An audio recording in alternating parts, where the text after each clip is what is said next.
Let me make my business plain. I have no interest in Septimus's woes, Harrow said. The seventh house is not our friend. You're making yourself an utter fool over Dulcinea, and I dislike her cavalier even more. Massive slam on Protesilaeus out of nowhere, said Gideon. But I would finish the challenge that sickens Sexus. Not for the high ground, but because he must learn to stare these things in the face. Do you know what I'd have to do? Yeah, said Gideon. You're going to suck out my life energy in order to get to the box on the other side. A ham-fisted summary, but yes. How did you come to that conclusion? Because it's something Palamedes wouldn't do, she said. And he's a perfect moron over Camilla the Sixth. Okay. What do you mean, okay? I mean, okay, I'll do it, said Gideon, although most of her brain was trying to give the part of her brain saying that a nipple gripple. She chewed at a damp fleck of lip paint and took off her dark glasses, then popped them into her pocket. Now she could look Harrow dead in the eye. I'd rather be your battery than feel you rummaging around in my head. You want my juice? I'll give you juice. Under no circumstances will I ever desire your juice.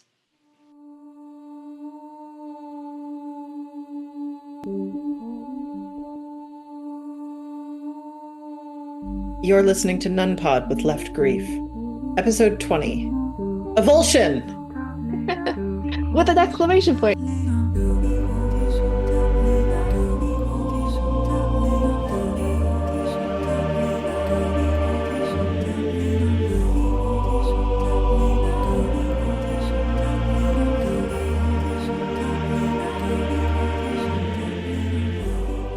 I am thrilled to welcome back. You may recognize her from cover art. Dulcinea is once back in the room, creepy with us. Caro, and we are so excited to have you here to talk about this very information-rich chapter and what is the longest chapter in the book so far.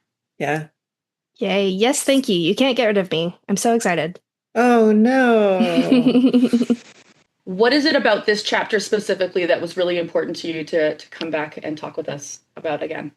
I think just the description of the avulsion test from Gideon's perspective, I feel like is like so, from a like writing perspective, so well done, in my opinion, and so like evocative and just like visceral. And I'm really impressed by it. And also like fascinated by all the interpersonal stuff that it reveals and all the like relational stuff that it reveals. And yes, it's just a very interesting, meaty chapter, you know? There's a lot going on.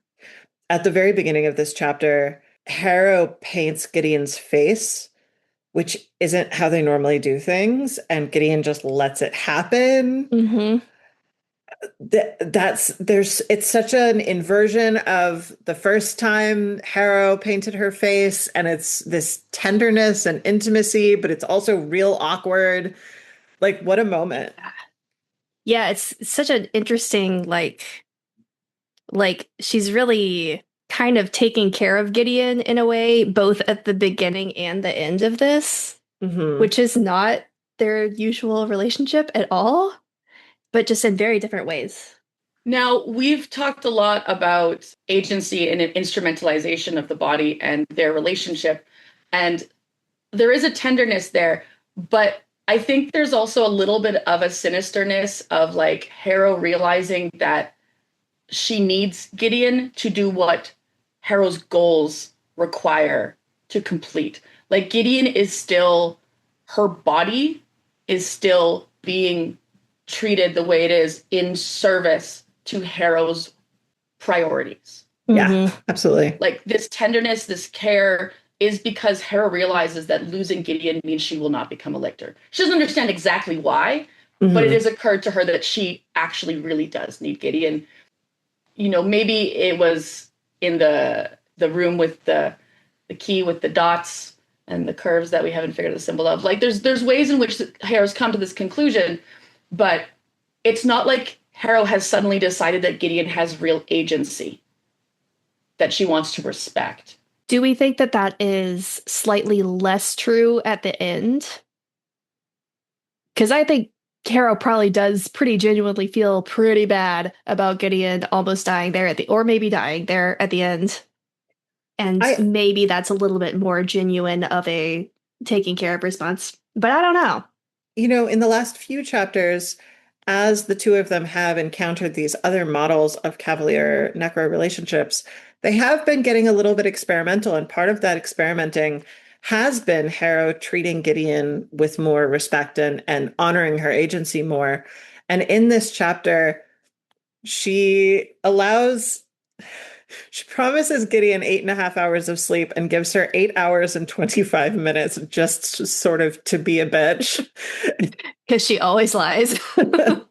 But she is asking to do this. She sort of almost doesn't ask, but Gideon understands that she is asking. She says, like, I need to lean on your trust. But Gideon has the opportunity to say no to her here. And that's a big shift in their dynamic. She absolutely can't do it without Gideon. And she gives Gideon the opportunity not to consent to this because of what a horrifying thing she's asking. And she seems genuinely pretty surprised that she did agree to it. Yeah. The appearance of Dulcinea in the facility here is once again a bit unhinged if you stop and think about it. This is the first time that she presents with the crutches. And like that immediately raises the question, how does she get down the staple ladder with crutches? I would assume that Pro could carry her down the ladder. Yeah, I guess that's true. He's big and beefy. He could totally do that. Yeah. Because Gideon could carry Harrow up it. Back where he keeps his necromancer. Back where he keeps his necromancer. He's got like a baby Bjorn. Yeah. A Duchess Bjorn. Very distinguished. But she says that she has come into the facility in order to talk to Harrow. And it seems like going to Harrow's room would be an easier way to catch Harrow than going into the spider-webbed facility at random and happening to catch her. Like, the fact that she goes, I've come here to speak with you. And Harrow is like, yeah, that makes, I'm like, what? Okay, so my thought on this was it specifically calls out that she kind of seems to be feeling worse than usual. Like her hands were shaking and everything. I'm wondering if she was down there trying to do it herself and failing. And then they came down and she was like, oh, hey. I'll also to counterpoint, like, it's not easy to find Harrow at her chambers. True. He lives there and can't fucking find Harrow. No, that's true. I love Dulcinea's little description here of her interest in the ghosts. And I want to posit that maybe Cytherea has actually been fucking around in the basement because she's curious about the evil ghost. She's like, well, I'm here. That seems very possible to me. I want that. That seems like something she would enjoy and be interested in. And it's also something that she could weaponize against John should she figure out how to master it. Yeah. Big time. This is a cool side quest, I think. Yeah. Also, I enjoyed that, which, Dulcie making the wards that would just tell her information about the ghosties and stuff down there rather than, like, stop them. Mm-hmm. Like, her explanation was, like, I want to see what's coming. But that does that contributes to the theory that she was looking for it. But that stood out to me because they just, like, really casually gave Cytherea the evil Lyctor their blood. And that moment for me was like, oh god, don't do that. Who knows what she can do honestly, with that. The fact that Harrow didn't even fucking pause. Yeah. She did it, yeah. Instantly. Like, it made her feel better. So bad. A, Harrow wants it so bad. And B, like, she now believes that for some reason she has to work with Septimus. It's Harrow doesn't work with people unless she thinks she has to. I feel like Harrow's also the type of person that once she commits to something, she's like 100% in. Like, she's made the decision, so like whatever it takes. There is no rudder on that thing. It goes straight ahead. Yeah. The whole bit where Dulcie is talking about, like, she's really curious about Palamedes and she'd like to get to know him better, and Harrow knows him better than she does, is so brutal. It's so brutal. Cytherea's lack of a thorough dossier on Palamedes and Dulcinea. Oh, yeah. Yeah, I really do. I think that that's something that Dulcinea probably did on purpose. And I think it's a shame that other people didn't know that they were close. Yeah. Because if they did, she would have just been like instantly completely scuppered. Yeah. Yeah. And the fact that Calamities probably knows at this point that something's weird. And he's like not able to really articulate that to anybody in any way. Mm-hmm. Because he can't prove it. Weird position to be in for our boy. Yeah. Yeah, I wonder how long it took him to get out of jiltedness and realize that that wasn't actually why she was ignoring him. Yeah. Because on a personal level, you're in your early 20s and this happens to you. You are assuming that you're the problem. You're assuming it's about your relationship. Like, yeah, fully. Well, a significantly older woman who turns down my marriage proposal ignores me at party. Like, that doesn't take a deeper analysis. Until other weird things start to happen. But then it's like, for a while after that, probably. But then Protesilaus isn't behaving appropriately. Mm-hmm. And he's got it, like, that's got to be part of the clue for him, is Protesilaus is warm and genial and fatherly towards Dulcinea and creative and, you know, like, and then he's just a Ken doll. He's got to be like, what's happening with that? Protesilaus on reread is like really unsettling and weird. And that's another thing that I like didn't really pick up on initially, but like he's acting very strangely. It's practically on billboards. He's an undead puppet guy, and you just don't notice. Yeah. You've got a lot of other stuff to think about, to be fair. Okay, do we know whose test this is? I don't keep track of stuff like that. It's Mercy's. Oh, God. Of course it is. I should have known. Okay, so presumably Mercy called it diversion, and Loveday called it avulsion. Yeah. Exclamation point. So an avulsion injury refers to a situation where a part of the body is suddenly torn away from the rest of the body. If you're familiar with degloving, degloving is a type of avulsion injury. You can also have bone avulsions, most often in athletes. You can also have dental avulsions and sometimes tendons or nerves can have avulsion injuries. It is a real bad fucking injury. Mm-hmm. Yeah, so do we think... So the difference between diversion and avulsion is kind of just the violence of it, I feel like. Yeah, diversion is a story about the movement of thanergy through space, and avulsion is a story about what it's like to have it happen to you. Mm-hmm. Which, yeah, there you go. Loveday's the one that renamed it. One thing that really struck me after reading this just horrifying description of this happening is there's no way that nobody died doing this. There's no way that everybody that did this survived. Like, how many calves and necros do you think were churned through in the effort to get those first, like so many? How is this survivable for anyone on any attempt? Yeah. And I guess that starts to answer the question of like the time between like John's ascension and the resurrection and the ascensions of the different lictors.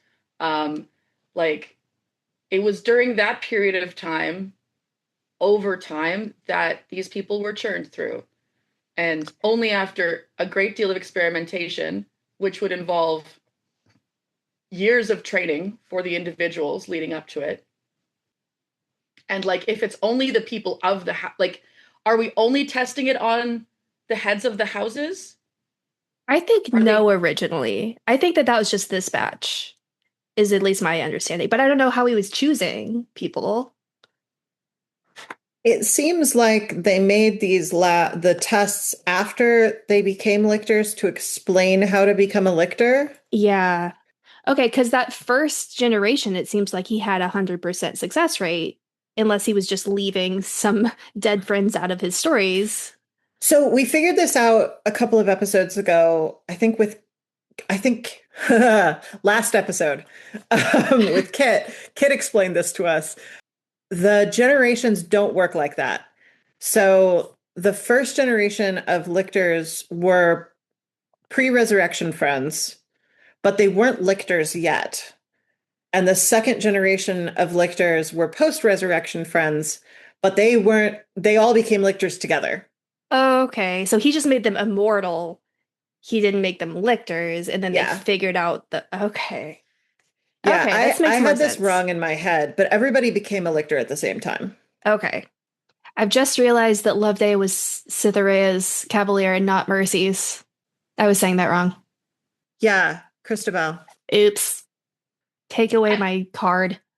Mine too. How do I not know that? I said it with such conviction. You did, and I was like, yeah, okay.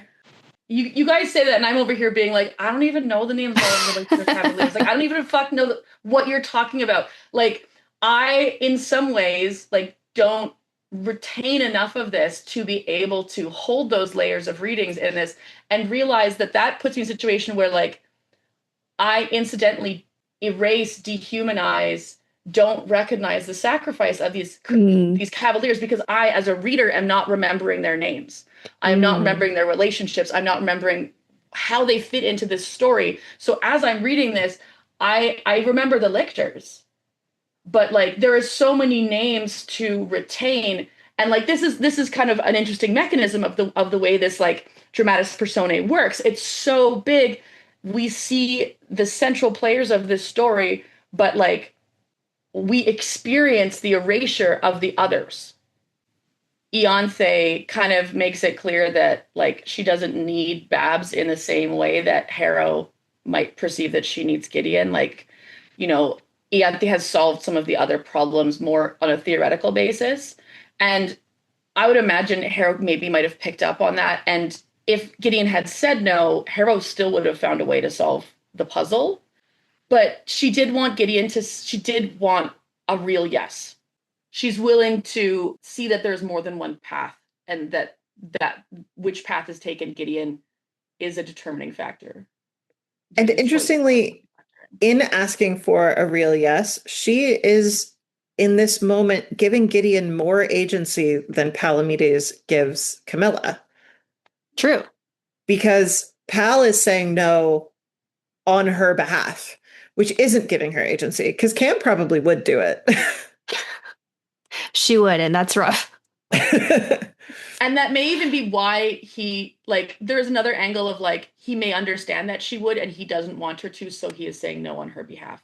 Yeah. Both in terms of not giving her agency, but also using his position to do so without really having that being questioned by her in a protective manner. Maybe he is not saying no on her behalf. Like, Gideon assumes that he would say no on her behalf. He might be saying no on his own behalf, that he doesn't want to be the person who does this to her. True. And, you know, Harrow, like, even if she wasn't to the point where she actually wanted Gideon's full enthusiastic consent for, like, ethical reasons, she does need it because, as we find out, Gideon could have stopped this at any time and just let her die, which is pretty wild to me. Yeah. Yeah. Yeah.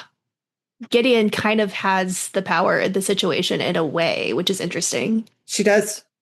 Yeah, and it is interesting how that becomes a balancing factor in terms of power dynamics within this world. Like, you know, in so many ways, the Necro-Cav relationship isn't one of like a real balance and agency, but in the ascent to lictorhood, these things are tested and have to be rebalanced. And this is like our first, I think. Mercy was making sure that it was consensual. Ooh. Ooh. Ooh. Mercy put a consent gate on it so that you couldn't become a lictor without your cavalier being on board. That your cavalier had a gun to your head at least once during the process. Oh, shit. And that makes sense. And of course, it would have to be taking things to the absolute limit. Uh-huh. To do so. Oof. This is a message that I think more than anything, the cavalier learns an important lesson here. The necromancer doesn't learn the lesson out of this test. The cavalier learns it hurts the whole time. Mm-hmm. And you don't have to. I found it really interesting that when Hera is explaining to Gideon why they need to do this, the reason that she gives is that Palamedes needs to learn to confront things like this. And the sense of the sort of like, that's a bad reason to do this. And also, it indicates a level of investment in what Palamedes is and is doing that is really surprising because, yeah, she has been treating this as like, I have to team up with him because that's what I have to do. But she is interested in his moral development in what is presented in a way that's like super fucked up. But the fact that she's interested in it at all that's a big change. And it's no longer adversarial. Mm-hmm. Like, she is in some ways feeling like she has to take responsibility to mold the direction that Palamedes is going, but in a way that doesn't involve actually collaborating or dialoguing directly with any sort of mutual respect. She's really offended that he isn't willing to get his hands dirty to the degree that she is. And it's interesting viewing this as an 18-year-old adultified child interacting with an older young adult. There's a lot happening here where she is confronting the things that she has had to do and the things that she knows that she will continue to have to do. And she's furious at the idea of an older person who's not willing to get as dirty as she is. Mm-hmm. And she's like, he needs to grow up. I feel like a lot of this is her kind of defending her own fucked up belief system rather than considering that maybe it's a little fucked up. Yeah. Yeah, which is a thing that people do for sure. Like, that's very realistic, actually. Extremely realistic. And the idea of looking at another person and saying, I need to almost kill you to teach that guy a lesson. Mm-hmm. That's crazy. That to me is extremely Ninth. That feels like that is how she was taught things probably when she was younger. Like, let's make this person suffer in order to demonstrate a lesson to, like, that just feels like something that would have happened to her. And now she's perpetuating. I mean, sure. That's what Gideon's for. Yeah, exactly. Gideon's a tool. To almost die to teach someone a lesson. Mm-hmm. Oh, this is another thing that seems important to me, but I don't know what to do with it in my filing cabinet brain of TLT things, that you can't move Thanergy from one place to another. That seems interesting to me. You can only move Thalergy, which is you can't move the death energy, you can only move the life energy. I'm glad that you brought this up because it's fucking solid of Harrow to be like, you're the one who wants me to do this. Why don't I siphon you? Mm-hmm. I think that's cool. I think that's a violation of the power structure in a way that like is neat. You're the one who wants this. I'm the one who wants this. You and I should be the ones who make this happen. And Dulcinea is obviously like, oh, you can't find out what's in here. Mm-hmm. And so she needs... Like, oh, I'm so weak. Oh, no life energy. But the explanation she gives doesn't explain exactly... I guess Gideon has a lot of Thalergy? Is that Which she certainly does. I think, okay, so does. My theory is that's going to end up being like what Gideon's whole deal is in terms of her like superpowers, is that she's like extra Thalergetic. Yeah, like she's got extra life energy. So I think that's maybe the only reason why the test worked. I don't know. I don't think that another Necromancer Cav pair could have succeeded at this test. Me neither.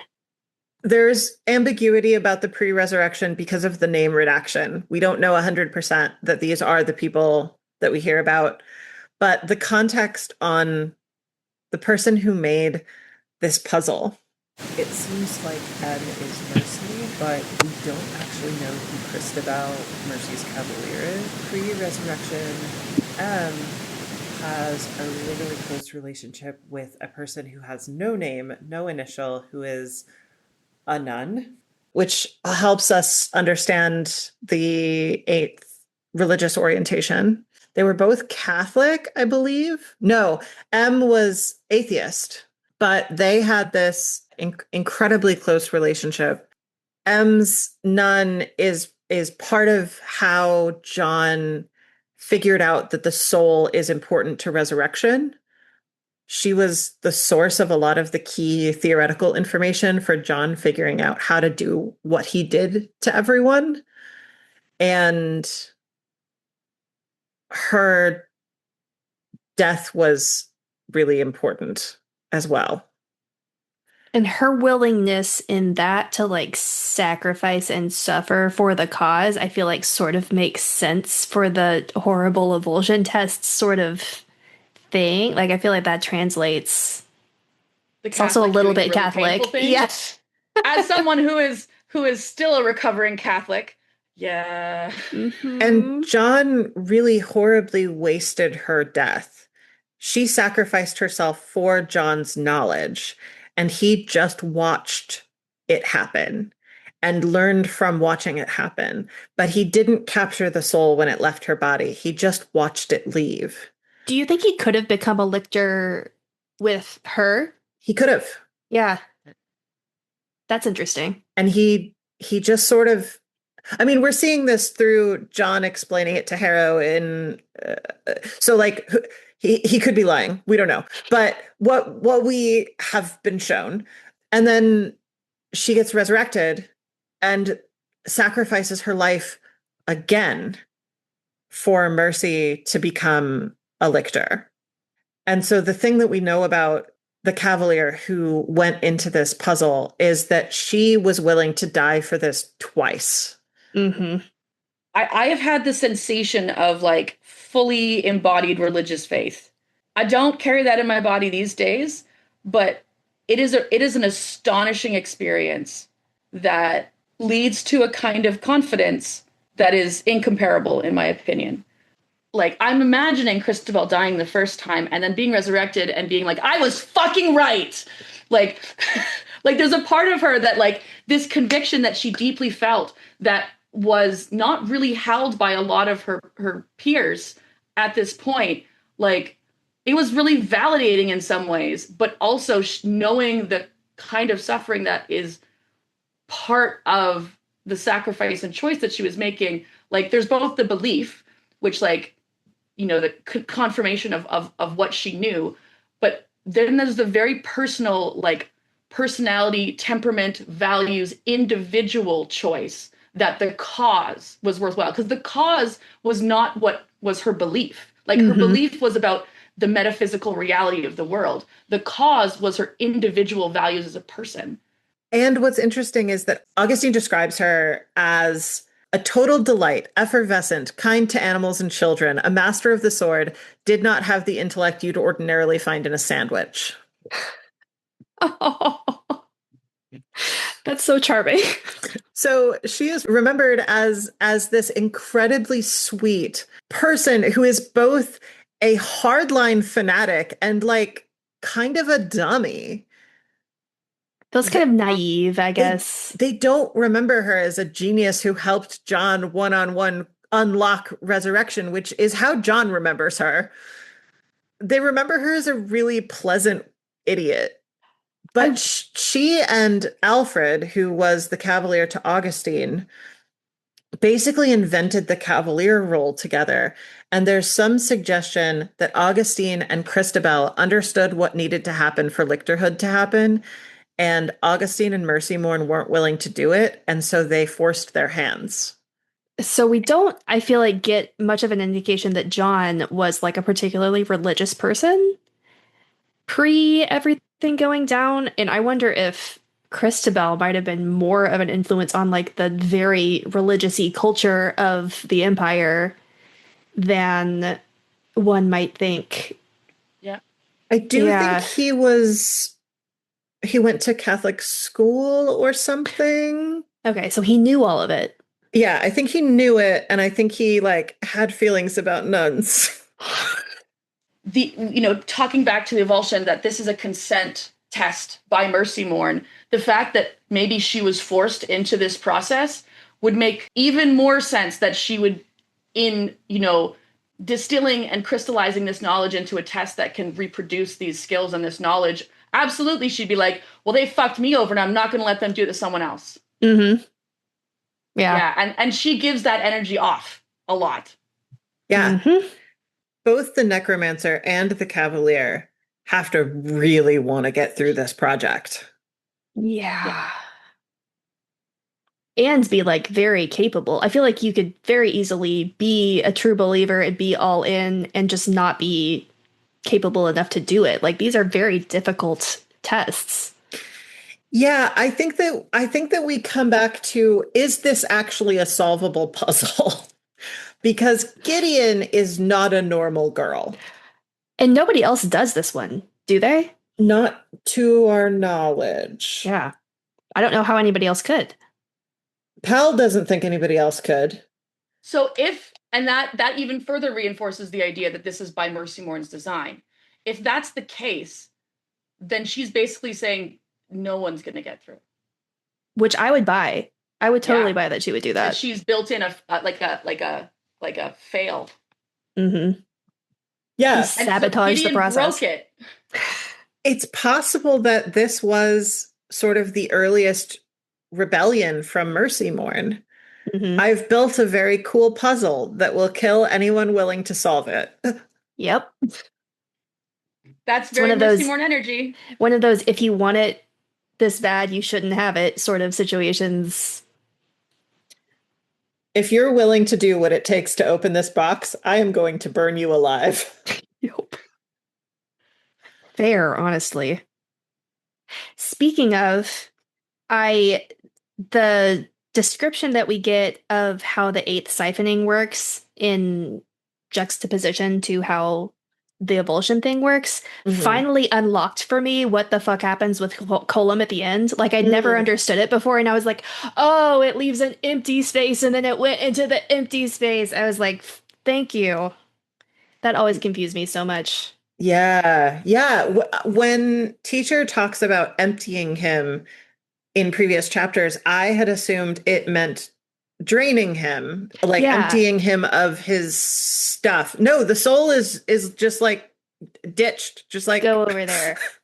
It's like putting a vacuum and then putting a turbine on the thing that can refill that vacuum. Yeah. Well, that's a very good, Which is so, I mean, talk about instrumentalizing the body. Let's just kick the person out of this.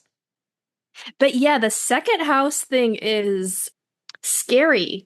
Yeah, every time somebody baby girlifies Judith, I'm like, hard out for me. I know that they're all gray and they're all fucked up, but I can't do that one. She's so scary. I had forgotten that the reason that Judith was pushing people's souls out of their body and stealing Thanergy through them was to beef up Marta. And that is even grosser. And the fact that Gideon's response to it is first rad and then, oh, they're creeps, is like so real in her dysfunctional ideology. Like she finds it gross, but she also wants to have it done to her. It very much feels like a comic book superpower too. It so does. That kind of makes sense. Yeah. Yeah, she's probably heard of that. Herself, like with even bigger muscles while the necromancer is kissing her hand. Yeah. So Caro touches Gideon and Gideon's like, no. Gross. Good. Weird. And then it gets suddenly so much worse. And we've talked about the multi-death theory here, and we've talked about Gideon's relationship to pain. And this writing takes its time to truly, lengthily, slowly, in-depthly articulate the suffering that Gideon is experiencing. And it stands out so much more given that we do not get any other really descriptions of Gideon being in pain. Like, this is unusual for a character who's been in a lot of painful situations. She described being in pain in the previous chamber when Harrow was in her brain. That was painful, but not nearly to this level. Yeah. And it was painful in a very different way. Like, it was painful in like a disorienting sensory kind of way. This becomes very embodied. Like, there's like bones and like jaw, and like there's all these parts of her body, like down her left arm. Like, it gets so specific and precise in ways that the last chamber was a lot more of a like feely type of pain. I think when she got siphoned a little bit, there was some of that. which makes sense because it's the same kind of pain. Mm-hmm. I think it was described as like a migraine in your teeth, Yeah, which that's a real bodily kind of pain. Oh, yeah. But this is just everywhere all at once and overwhelming, and the sort of electric pain, and the imagery of as if Harrow had tied a rope to all of her pain receptors and was rappelling down a very long drop. Mm-hmm. Evocative. And it takes a really long time. Like, and I'm like a pretty quick reader. I just like kind of breeze through stuff. Something about this really kind of slows you down, and it's a very long passage in a way that kind of like emphasizes the like this takes forever.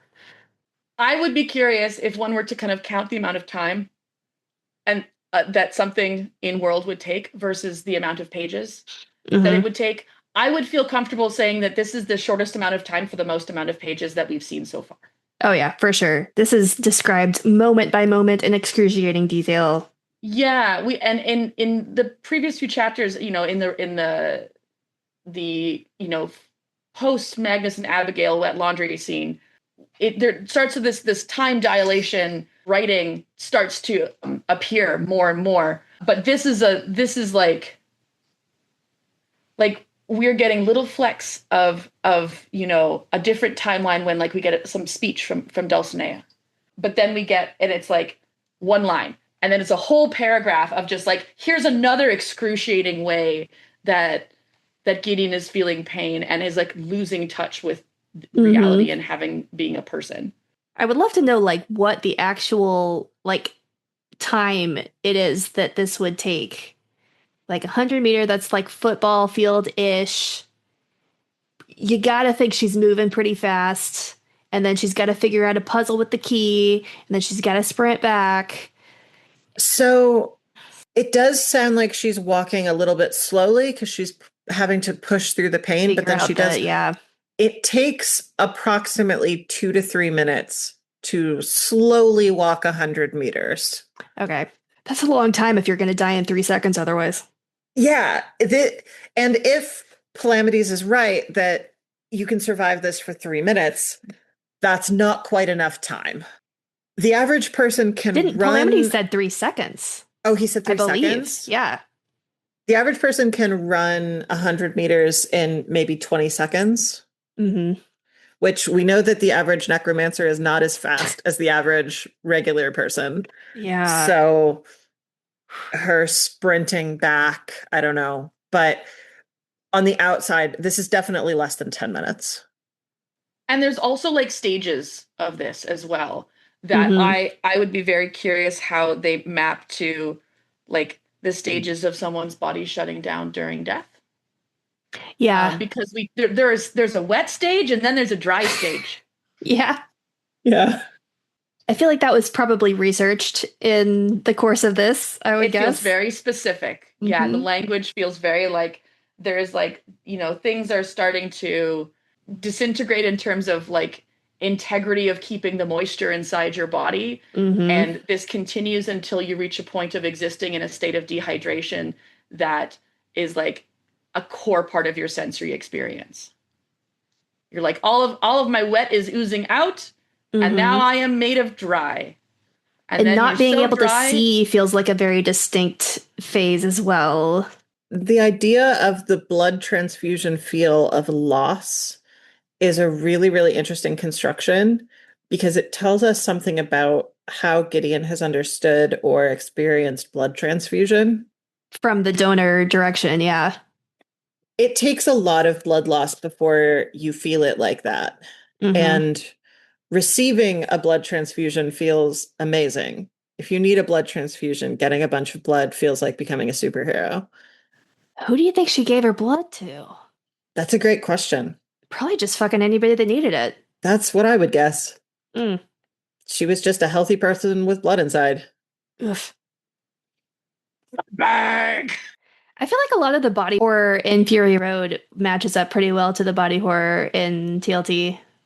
That's interesting. It's a lot of like being made into a tool. Yeah, that is...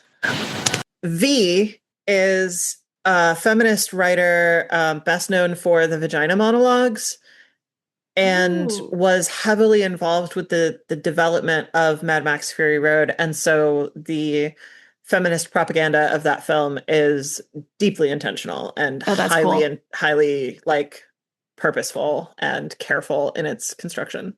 That movie absolutely blew my mind when I saw it. It was so fucking good. Yeah. So what I want is for Gideon to shoot someone with a big gun while writing "We are not things" on the wall. That sounds very good to me. That seems satisfying. The crossover we need. Yeah.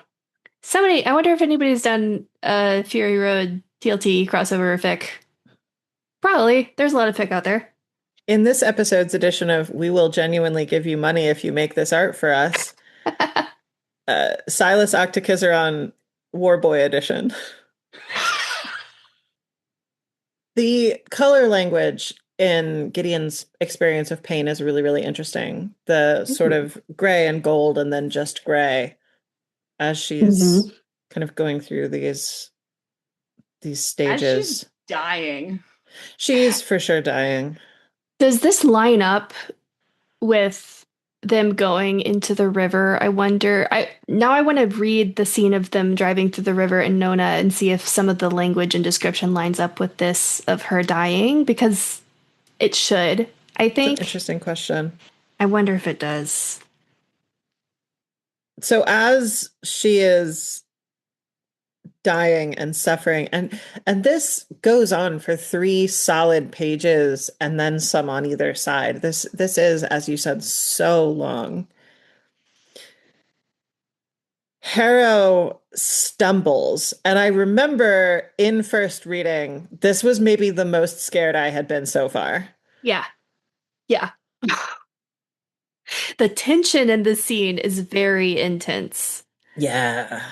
And I think it's so interesting that we don't, and we never really get any details about what Harrow's experience of this is. We don't know why she stumbled. We don't know what the puzzle was that she had to figure out to get the key out of the box. It's just something that's happening, and we are all in Gideon's POV, which, we are all the time, obviously, but I feel like this is one of the more obvious points of like, we have no idea what's going on outside of Gideon is dying. Yeah, they don't debrief this on Harrow's side. Yeah.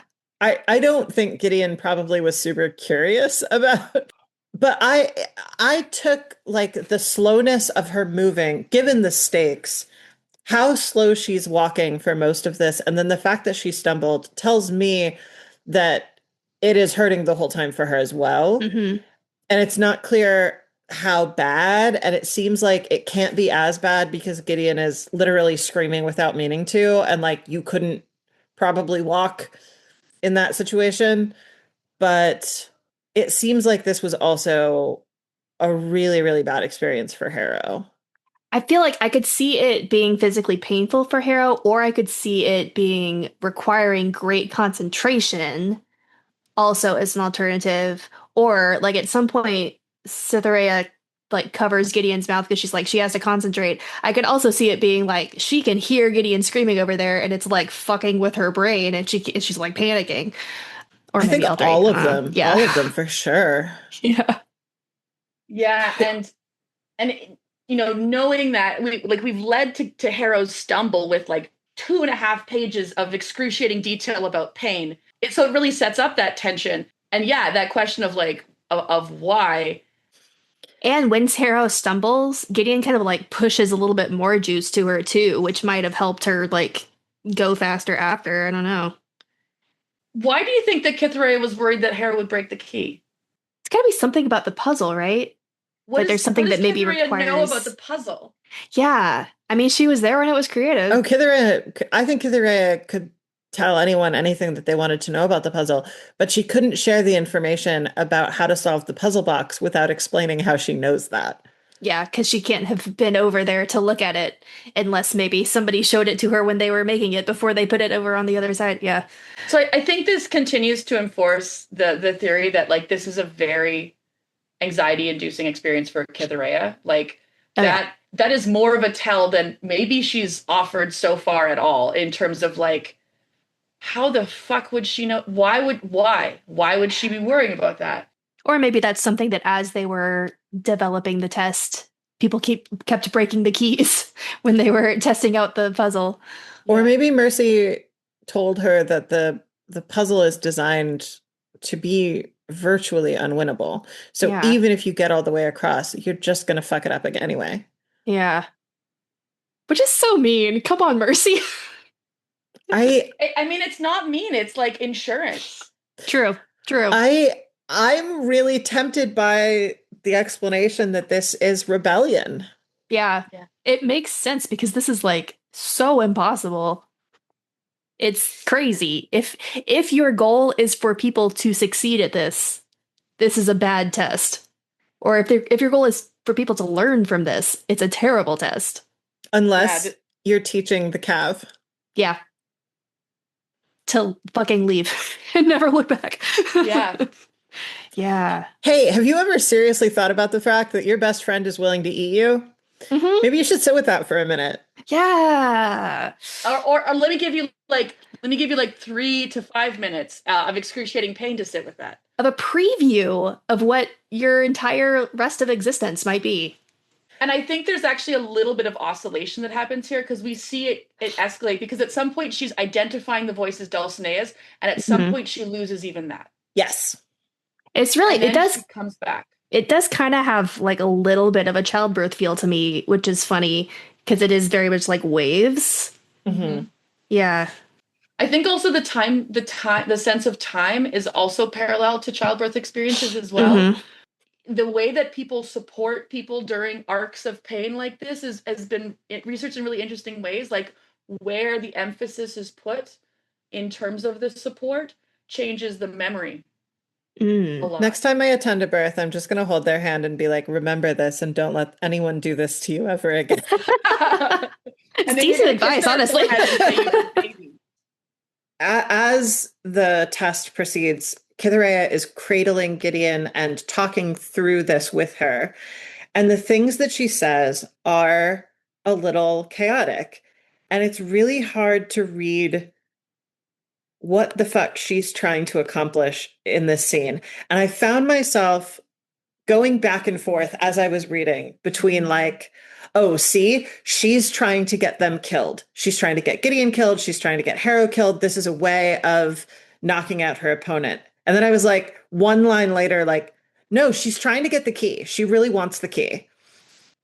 I don't know what she's doing. I think she was trying very hard to keep Gideon alive. And I personally can't decide if that's because she does genuinely feel a lot of guilt over various terrible things that she's participated in, or if it was simply because she wanted the key and she couldn't get it without this working.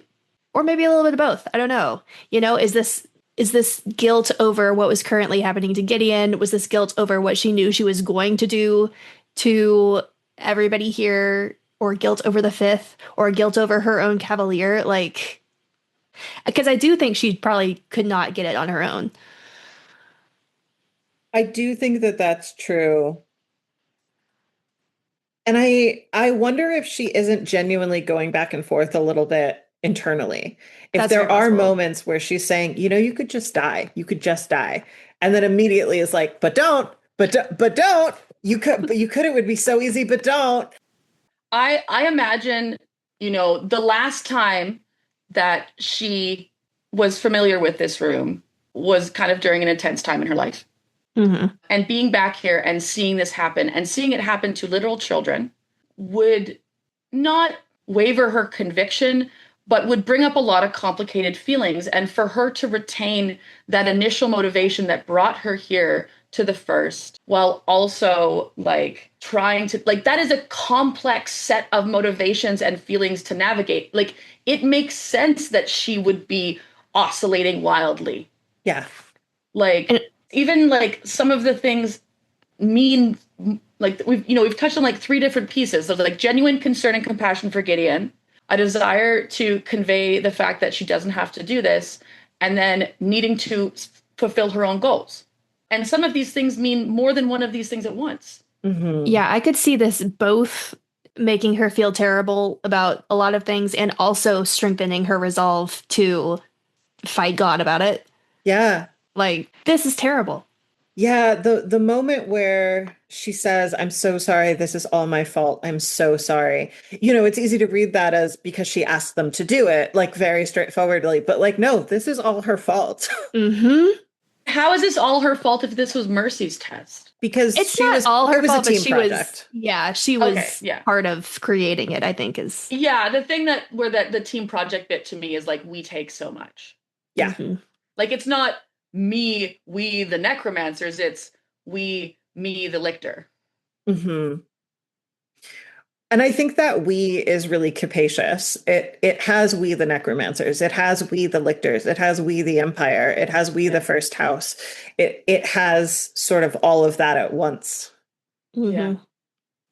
So if Cytherea knew the purpose of this test to some degree, which is Mercy Moore, and this is her fail safe, which is that everyone will fail, so everyone's safe.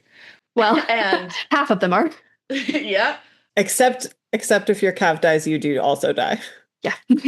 So the calves are safe. she tried to get Sextus to do this because she knew it would kill them. She would have tried to get Eighth to do this because she knew it would kill them. So and she would have gotten Magnus and Abigail to do it. But it would but it wasn't necessary. So she had suspicions that Gideon was unusual. Mm-hmm. And she went into this hoping they would die. Maybe. Or did she want the key? I think she wanted the key. Why didn't she ask them first? I don't understand why Cytherea would just like neg Harrow by being like, actually, you were my fourth pick. To be fair, the Sextus thing is the reason that Harrow did it. So it could be that she's good enough at manipulating people that it could be that makes sense to me, because it's like, if Cytherea knew the nature of this test, then she knew the odds of their survival. And if the odds of survival of anybody else here were what they were, the only ones that she'd be interested in asking were these. But yeah, I could see her playing off Harrow's competitiveness to try and use like Sextus as leverage. What if her plan is different than the plan we think? Absolutely possible. What if some people becoming lictors is actually part of her plan? And she wants them to rebel like her? She wants certain people to make it through the challenge and certain people not to. And there was something about Magnus and Abigail that she didn't think that they were going to be good rebels. I could see that. Maybe she wanted the young ones. Although she sure did kill the fourth. She did kill the fourth. Pretty directly. So she didn't want the fourth. No. The fourth and the fifth seem the most loyal to Empire. Or, among the most loyal to Empire. So that could be the thought process. And the second, I guess. And the third. The eighth. And the third. So maybe just the sixth and the ninth. So it is confirmed in the next chapter that she did indeed ask the sixth about it. Like, that was true. Yeah. And Palamedes did the calculations, and he knew that they couldn't do it. So she wanted them dead. Interesting. Because then she's just using Mercy Mourn's tool as a murder machine. Yeah. And then she doesn't look like she's murdered anyone. If that's the case, why didn't she do that with Magnus and Abigail? Mm-hmm. Maybe it just wasn't necessary. Maybe she just had the opportunity to sneak up on them and push them down the hatch, and that was easy. This is a more complicated and higher risk strategy than just murdering them and pushing them down a hatch. Yes. This feels like maybe information gathering also. Yeah, so if she's clocked that something's weird about Gideon and something's weird about Harrow, putting them through this really weird test that normal people should not survive would be fascinating. And she said she wished she knew more about Palamedes, so maybe there's something that she wants to learn about the sixth as well. And the thing about Palamedes calculating that they couldn't do it, it was that he could do it, but with permanent brain damage to Camilla. So to Cytherea, maybe that's like, okay, well, they could do it. It is also possible that there's an amount of information about the test that Cytherea purposely misrepresented or hid from Palamedes so that his calculations would be wrong. True. Also, it could because still be just the playing him and Harrow against each other thing for whatever reason. it would be difficult to ask somebody for something in order for them to say no to it so that you could play that off of somebody else. But you She's could 10,000 years manipulate that. old. If she gave him information about the puzzle that led him to an incorrect calculation that was hopeless, he would have to refuse. Now, we have it identified early on that his warden training included being able to identify when he was being given bad data. Ooh. At least some of the time. Yeah. Harrow says to Gideon afterwards that she did not receive full information from Cytherea. Cytherea misrepresented the test to her. So it seems likely that she also misrepresented the test to Palamedes. Maybe in the same way, maybe in a different way. Do we know in what way? She undersold how bad it would be. Okay, so is that why? Because I felt it was very notable that Harrow was like more anti-Dulcie after the test. So that kind of makes sense. She's like, oh, you like set us up. Yeah. Yeah. When she's like, this is none of your business. You need to fuck off. The field was vicious, much more so than Septimus communicated. I had to refine on the fly. So Harrow only got through this because she figured out a secret ingredient that she had not been warned about. Which is probably part of the going slow initially bit of it. It seems interesting that having been offered a safer than true version of the story, I think Palamedes wasn't told the same thing. Probably. So maybe she was just straight up trying to kill them. I'm confused by her motivations here. And I think maybe her motivations are in fact conflicted. That's very possible. And maybe it's the sort of thing where, like, if they die, that checks them off the list. If they don't die, I get the key. Win-win. And information. Yeah. Yeah. Setting up a trial so that she gets something that she wants out of it either way does seem like a 10,000-year-old smart girl trick. Yes. Yeah. Because goodness knows she'll have more opportunities to murder them to come. Oh, yes. So many.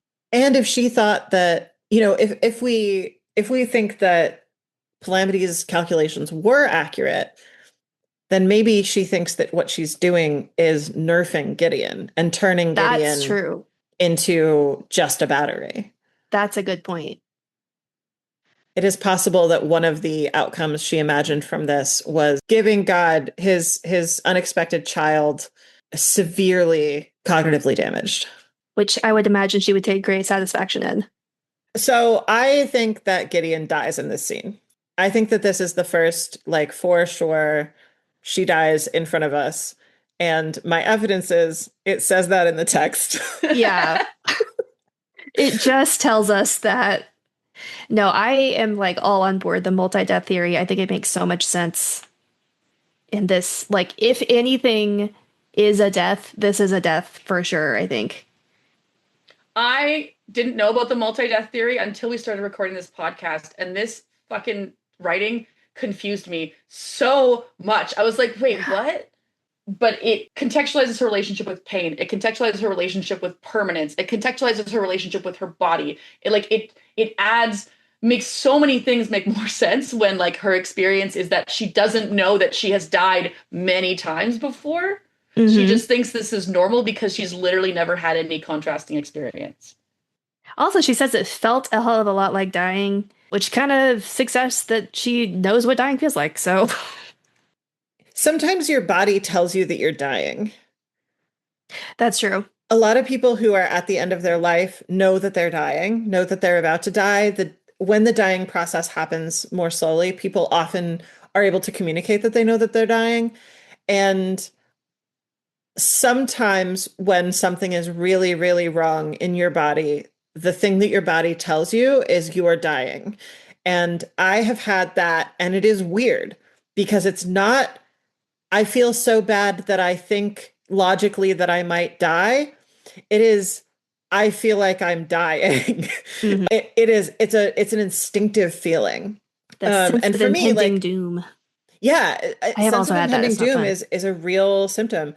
That also seems like something that if you haven't experienced it, the language you feel like you're dying lacks it. Like I'm like, as someone who I'm pretty sure I haven't experienced that, I'm like, You'd know. yeah. Not as punchy. I'm like, that language is so unadorned. Yeah, no, it feels like that. It feels like you're dying. The thing that you receive in the command center, a note that says you're dying. So Harrow, like in the little excerpt, you're making yourself an utter fool over Dulcinea, italicized in a way that's sarcastic. And then later on, as they're leaving, she asks Dulcie, why did you want to be a lictor? Which to me, the phrasing of that in this context is, why do you want to be a lictor? It is, isn't it? Yeah. Do we think that Harrow suspected at least that Dulcie was not who she said she was? I think yes, but like, did she think she was a lictor? I don't know. It is a weird way to ask that question. Yes. And the way that Dulcinea answers it, Killarea answers it, works. Mm-hmm. But it's all, the past tense is weird for both of them. Yeah. If you imagine that they're both in the Lyctor process now. And I could see this being something that Tamsin's putting in there as like a fun little nod. But like in universe, I'm like, why would you say it like that?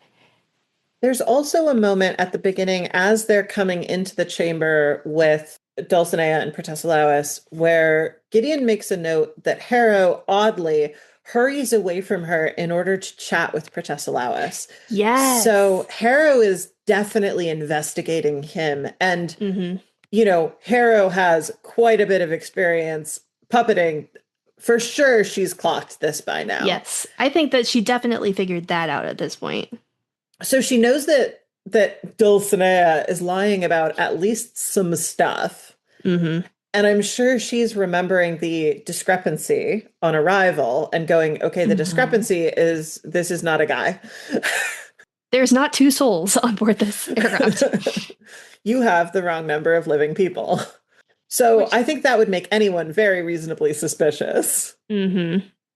Yeah, so as you sort of foreshadowed, at the end of this chapter, Harrow is like pretty concerned about Gideon's self-respect and is like, we need to reassess this. Yeah. You She's should mad. care that you just almost died. She's very mad. Which I feel like this is definitely also another like pretty significant shift in their relationship. Mm-hmm. I would counterpoint with the same one I did before. If Harrow doesn't have Gideon, Harrow's not going to get through these trials. That's true. She needs Gideon, and if Gideon gets herself fucking killed, Gideon has fucked up the plan. Yeah. She has a personal stake in Gideon having self-preservation. That's true. And there is, I absolutely agree, a degree of tenderness to both aspects at the beginning and end of this chapter around Harrow's care towards Gideon. And I don't think that is not part of it, but that is not enough in Harrowhark Nonagesimus to justify this degree of changed behavior. I think that's very true. So Harrow's having some real conflicted feelings about the thing that she just did. Oh, yeah. She regrets it, but also feels like she isn't free to choose to do anything but continue to commit these necromantic sins that she's up to. This feels like a big time sunk cost fallacy situation where like, well, if I've done this, let's not make it all for nothing sort of situation. And Yeah. I think that's kind of how she relates to her existence. True. Yeah. The 200 ghosts. I think Yeah. her bare face after this is definitely, that feels symbolic to me of exposure and vulnerability and such. I mean, not just bare face, the girl's stark ass naked. Uh-huh. Like, for sure, vulnerability and like truthfulness.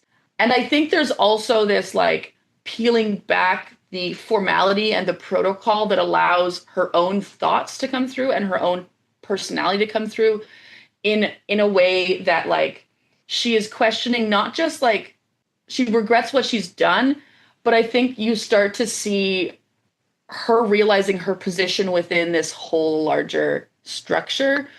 she's having to negotiate her relationship with Septimus and Protesilaus, and like the ways in which she's having to negotiate power with the other houses is starting to affect her more. Like there's just, she's realizing that Gideon is really her only actual safe ally in this. And I think that's maybe a position of care that like the vulnerability is like, oh, we're in this together and we can't trust anyone else. Yeah, I feel like she's exposed above all else to herself. Yeah. At the end of this, like it is. So we talked a little bit about like she's seeing her belief systems and kind of doubling down rather than like questioning them with the like let's prove it to Sextus thing. I feel like maybe this is the start of like, are we the baddies? Like, oh god, what are we doing? Sort of thing. Yeah, and I think of maybe when I'm in that like I don't have the luxury, like I have to do this thing. Like often when I'm in that logic, I am at the precipice of breaking myself. Yes. This is when like I hit the wall and I have to admit that the way that I'm going here needs to change. Mm-hmm. I think also she came into this chapter already clearly suspicious about Dulcinea, and then the fact that Dulcinea hid information from her that almost got Gideon killed, and Gideon is being blasé about it, has her a little bit panicked because she's like, Gideon is fundamentally not understanding how dangerous this woman is and is not going to start understanding. Yes. Yeah. And that's gotta be frustrating. Frustrating and like, you know, terrifying. Like if Gideon falls to Dulcinea or Cytherea, so does Harrow. Also, I want to point out how this experience for Harrow is bound up with romantic jealousy. And when you love someone who is into somebody who is harmful for them, that's really hard to navigate because it's really hard to pick out which parts of this are just pettiness, which parts of this are just jealousy, which parts of this are real. And like, okay, even if it is real, how do I protect them when they're in it? When they're into it? You can never make them see it. That's not how it works. That's not how it works. Han, can you speak to having that experience at all? While Claire and I were dating, and really quite early in our relationship, Claire started a relationship with another person that was fiery and enthusiastic and passionate in a way that wasn't in our relationship in the same way. And that was really challenging. And then there started to be these signs that something wasn't right. And I knew that I was jealous. And so I was like, well, is it just that? Like, and if it's not, then what? That's so rough. Yeah. We ended up having some really productive conversations after Claire got herself out of that situation by herself about like, well, how do you handle this? And I had conversations also with Hannah about the same time, because I was with Hannah then as well, about like, okay, well, what happens if this happens again? Because, you know, if you're not monogamous and you keep forming new relationships, some of them will suck. Yeah. And what's your degree of responsibility in that situation? And one of the things that we all sort of learned from that is an abusive relationship doesn't just happen to a person, it happens to a community.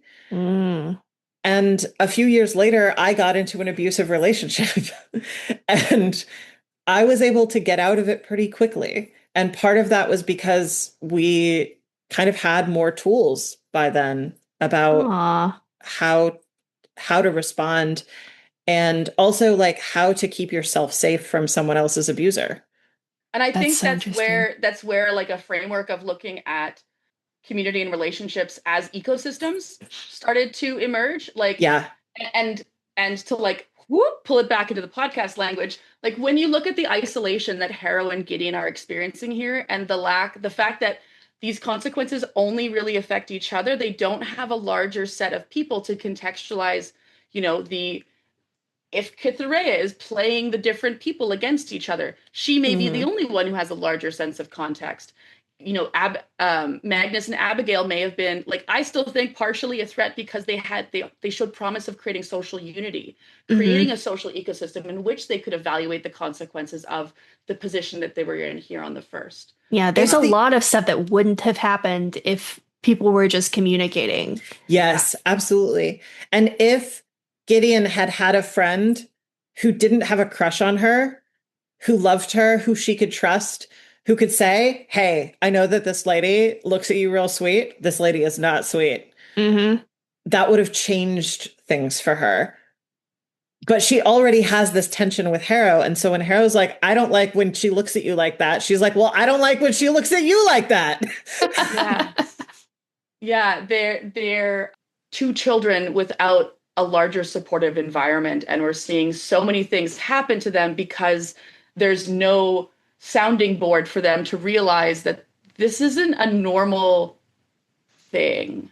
Yeah. Like, I think the only way we first start seeing that is in Gideon's relationship with Magnus, where she's like, wait, what? You people just are like just nice to each other? And also, Isaac doesn't have anyone to tell him that his relationship is not okay.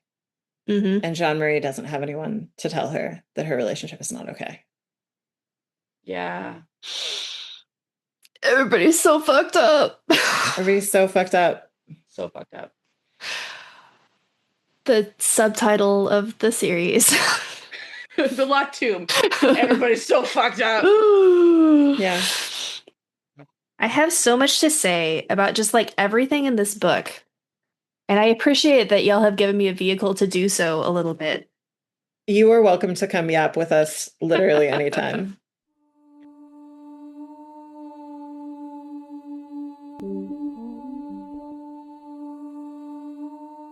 Nunpod with Left Grief is created by Claire Beans and Han Koehle and edited by Han Koehle. Our music is Only Human by Philippe Ayers. Today's cover art features our guest, Caro, as Kithirea, as Dulcinea. Visit us at nunpod.com. That's NUNPOD.com. And remember to check the episode notes. There's stuff in there. Thanks for listening.